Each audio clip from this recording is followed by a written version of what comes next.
اس وقت پاکستان کی ایک بڑی سیاسی جماعت MQM کے اندر اختلافات کی خبریں ہیں. ہمارے ساتھ موجود ہے دانیال. آئیے جانتے ہیں دانیال سے کہ کیا ایسے اختلافات جو آپ کے کانوں میں پڑے ہیں، بتائیے ذرا ہمارے ناظرین کو.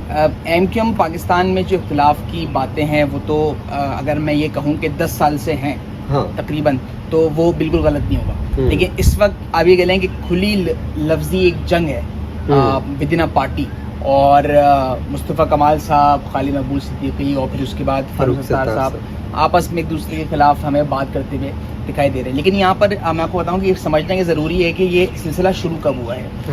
22 اگست 2016 جب MQM نے اپنے آپ کو ایک واقعے کے بعد بانی تحریک عطا حسین صاحب سے اپنے دور کیا اور ایک الگ طریقے سے خالد مقبول صدیقی صاحب نے لیڈنگ وہاں پر رول پلے کیا. اس سے ہم نے دیکھا کہ 2023 جنوری کے اندر مرجر ہوا پاک زمین پارٹی اور MQM کا. بالکل ایسے. اور غنی صاحب یہ ایک بہت آپ کہہ سکتے ہیں کہ غیر فطری قسم کا اتحاد تھا، کیونکہ یہ دونوں ایک دوسرے کے خلاف بہت زیادہ لفظی گولہ باری کر چکی تھی. بالکل ایسے بالکل ان کے بیانات موجود ہیں. پھر ایک دوسرے پر را کے ایجنٹ ہونے کا الزام لگانا، اسٹیبلشمنٹ کی انوالومنٹ کا الزام لگانا، تو یہ بہت عام سی بات تھی. مجھے لگتا ہے 2018 کا الیکشن بھی ایک دوسرے کے خلاف لڑا تھا. بالکل لڑا تھا دونوں نے. اور اس کے بعد اس میں کراچی میں اچھی خاصی سیٹس جو ہیں تقریباً 14 MNAs ون کیے تھے پاکستان تحریک انصاف نے. لیکن بات یہ ہے کہ اس وقت جو سچویشن ہے اس میں کمال بات یہ ہے کہ صرف یہ جو لفظی جنگ ہے یہ سوشل میڈیا تک محدود نہیں ہے، بلکہ جو MQM کی تنظیم ہے اس کے اندر بھی ہمیں ایک واضح دراڑ کراچی کے اندر نظر آ رہی ہے. اس کی وجہ یہ ہے کہ اب جو جنرل ورکر اجلاس ہوتے ہیں، خالد مقبول صدیقی صاحب کا گروپ جو MQM پاکستان اپنے آپ کو کہتا ہے، اور پھر PSP گروپ مصطفیٰ کمال صاحب کا، ان کے الگ الگ ورکر اجلاس ہیں. اچھا. ابھی حالیہ دنوں کے اندر جو ریسنٹ ورکر اجلاس ہوا ہے اس میں انیس قائم خانی اور مصطفیٰ کمال صاحب لیڈنگ پوزیشن میں موجود تھے. کارکنان ان کے وہی سارے لوگ تھے جو پہلے PSP کا حصہ تھے. تو اس میں آپ کو یہ بظاہر ایک تو ہو گئے، لیکن اس پارٹی کے اندر پھر انہوں نے دوبارہ سے اپنے دڑے بنائے. بالکل دڑے بنا لیے ہیں. اور یہ جو تقسیم ہے بنیادی طور پہ یہ آپ کو پارٹی جو سوشل میڈیا پہ دکھ رہی ہے اس سے زیادہ گراؤنڈ کے اوپر بھی ہم دیکھ رہے ہیں مختلف ویڈیوز اس طرح کی وائرل ہو رہی ہیں. اس میں کیا یہ جو تقسیم جس کی آپ بات کر رہے ہیں کامران ٹیسوری صاحب کے گورنرشپ کے بعد سے نہیں، ذرا کچھ زیادہ واضح؟ اس کے بعد یہ ہو سکتا ہے انہوں نے کسی حد تک ان کو جوڑا ہوا تھا.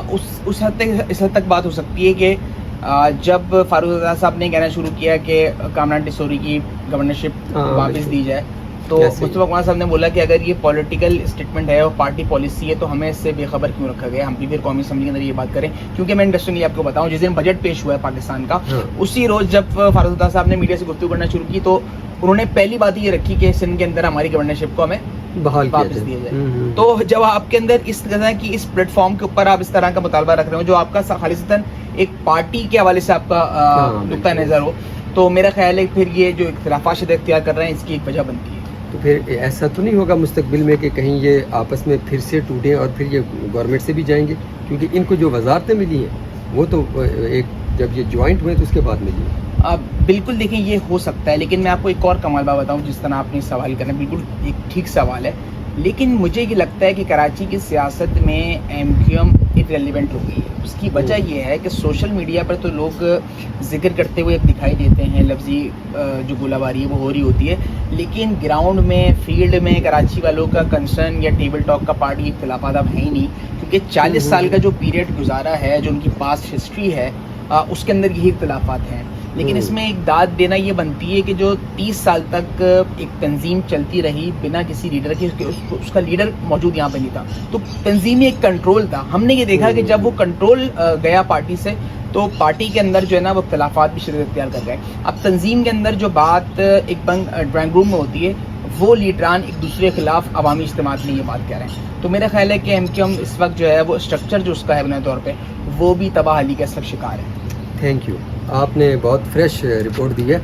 میں اینڈ پہ ایک چیز ضرور کہنا چاہوں گا کہ یہ خبر آپ کو پہنچانا اس لیے ضروری تھی کیونکہ کچھ عرصے سے ہمارے بہت ایک سینئر جرنلسٹ اور کالمسٹ ہیں جنگ کے، جناب سہیل وڑائی صاحب، دانیال بھائی، ان کو بہت اعتراض ہے. وہ حکومت پر اس معاملے میں بہت زیادہ تنقید کر رہے ہیں کہ پاکستان میں سیاست نہیں ہو رہی اور سیاست پر بات بھی نہیں ہو رہی. تو آپ کی یہ خبر جو ہے شاید ان کے لیے بڑی حوصلہ افزا ہوگی کہ بالآخر بات تو ہونا شروع ہوئی.